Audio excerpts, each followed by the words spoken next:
And ఈ లోపల ఇవంతా మసాలా రెడీ చేయాలి కదా. సో కొబ్బరి కూడా చిన్న చిన్న ముక్కల్లాగా చేసేసుకుని ఇందులో వేసేసుకోవాలి.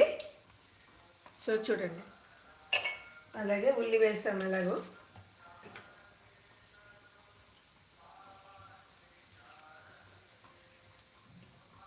అలాగే ఇందులో మనము వేసిన మసాలా అంతా పొడి ఉంటుంది కదా, మసాలా పొడి అది వేసుకోవాలి ఒక చెంచాడు.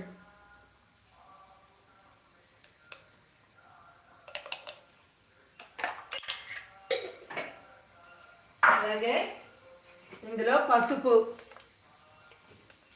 మీ దగ్గర చేసుకున్న మసాలా పొడి లేకపోతే కొన్న మసాలా అయినా కూడా మనం ఈ విధంగా చేసుకోవచ్చు ఇన్స్టెంట్గా.